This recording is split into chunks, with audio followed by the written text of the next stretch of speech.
ಅನಾರೋಗ್ಯದಿಂದ ನಿನ್ನೆ ನಿಧನರಾದ ಭಾರತೀಯ ಚಿತ್ರರಂಗದ ಹಿನ್ನೆಲೆ ಗಾಯಕಿ ಗಾನ ಕೋಗಿಲೆ ಎಸ್ ಜಾನಕಿ ಅವರ ಪಾರ್ಥಿವ ಶರೀರದ ಅಂತ್ಯಕ್ರಿಯೆ ಸಕಲ ಸರ್ಕಾರಿ ಗೌರವಗಳೊಂದಿಗೆ ಎಚ್ಡಿ ಕೋಟೆ ತಾಲೂಕಿನ ಕಣಿಯನಹುಂಡಿ ತೋಟದಲ್ಲಿ ನೆರವೇರಿತು. ಎಸ್ ಜಾನಕಿ ಅವರ ಮೊಮ್ಮಗಳು ಅಂತಿಮ ವಿಧಿವಿಧಾನಗಳನ್ನು ನೆರವೇರಿಸಿದರು. ಭಾರತೀಯ ಚಿತ್ರರಂಗದಲ್ಲಿ 6 ದಶಕಗಳ ಕಾಲ 20ಕ್ಕೂ ಅಧಿಕ ಭಾಷೆಗಳಲ್ಲಿ 48,000 ಹಾಡುಗಳಿಗೆ ಧ್ವನಿಯಾಗಿದ್ದ ಸ್ವರ ಸಾಮ್ರಾಜ್ಞಿ ಎಸ್ ಜಾನಕಿ ಅವರು ಇನ್ನು ಕೇವಲ ನೆನಪು ಮಾತ್ರ.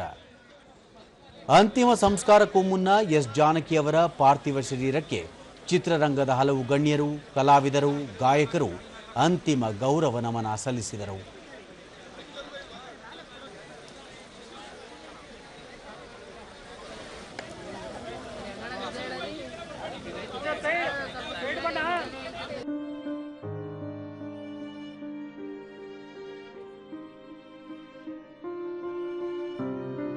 ಇದಕ್ಕೂ ಮುನ್ನ ಮೈಸೂರಿನ ಮಹಾರಾಜ ಕಾಲೇಜು ಕ್ರೀಡಾಂಗಣದಲ್ಲಿ ಸಾರ್ವಜನಿಕರಿಗಾಗಿ ಅಂತಿಮ ದರ್ಶನಕ್ಕೆ ವ್ಯವಸ್ಥೆ ಕಲ್ಪಿಸಲಾಗಿತ್ತು.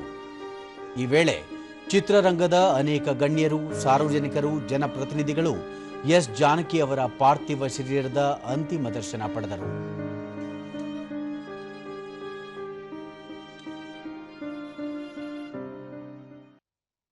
ಈ ವೇಳೆ ಸಂಗೀತ ನಿರ್ದೇಶಕ ಡಾಕ್ಟರ್ ಹಂಸಲೇಖ ಕಳೆದ ಹಲವು ವರ್ಷಗಳಿಂದ ಮೈಸೂರಿನಲ್ಲಿ ನೆಲೆಸಿದ್ದ ಎಸ್ ಜಾನಕಿ ಅವರು ಪರಿಪೂರ್ಣ ಗಾಯನ, ಸಂಪೂರ್ಣ ಜೀವನ ಇದ್ದರು.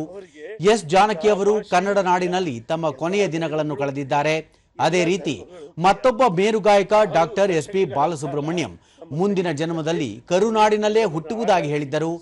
ಈ ಇಬ್ಬರು ಭಾರತ ಕಂಡ ಅತ್ಯುತ್ತಮ ಶ್ರೇಷ್ಠ ಗಾಯಕರು. ಜಾನಕಿ ಅವರ ಶಿಷ್ಯನ ಜಮೀನಿನಲ್ಲಿ ಅವರ ಅಂತ್ಯ ಸಂಸ್ಕಾರ ನಡೆಸಲಾಗುತ್ತಿದೆ. ಆ ಸ್ಥಳವನ್ನು ಧ್ಯಾನ ಮಂದಿರ ಮಾಡಲು ಸಂಗೀತಗಾರರ ಸಂಘ ನಿರ್ಧರಿಸಿದೆ. ಇದಕ್ಕೆ ಜಮೀನಿನ ಮಾಲೀಕರು, ಸಾರ್ವಜನಿಕರು ಹಾಗೂ ಸರ್ಕಾರದ ಸಹಕಾರ ಅಗತ್ಯ ಎಂದು ಹೇಳಿದರು.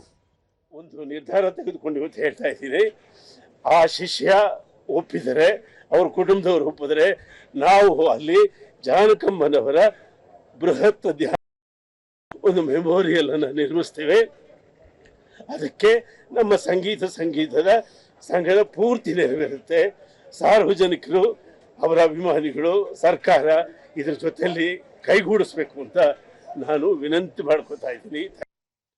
ಗಾಯಕ ವಿಜಯ್ ಪ್ರಕಾಶ್, ಜಾನಕಮ್ಮ ಅವರು ಸೂರ್ಯಚಂದ್ರ ಇರುವ ತನಕ ಶಾಶ್ವತವಾಗಿ ಇರಲಿದ್ದಾರೆ. ಪ್ರತಿಯೊಂದು ಹಾಡನ್ನು ಹೇಗೆ ಹಾಡಬೇಕು ಎನ್ನುವುದನ್ನು ಕಲಿಸಿಕೊಟ್ಟ ಮೇರು ವ್ಯಕ್ತಿತ್ವದ ಗಾಯಕಿ ಎಂದು ಸ್ಮರಿಸಿದರು. ಒಟ್ಟು ಒಗ್ಗೂಡಿ ಕೆಲವು ಹಾಡುಗಳನ್ನ ಅದ್ರ ಬಗ್ಗೆ ಮಾತಾಡೋದನ್ನ ಅಂದ್ರೆ ಪ್ರತಿನಿತ್ಯ ಸಂಗೀತ, ಹಾಡು ಅದರೊಂದಿಗೆ ಜೀವಿಸುವುದು ಅಂತ ನಾನು ಭಾವಿಸ್ತೇನೆ.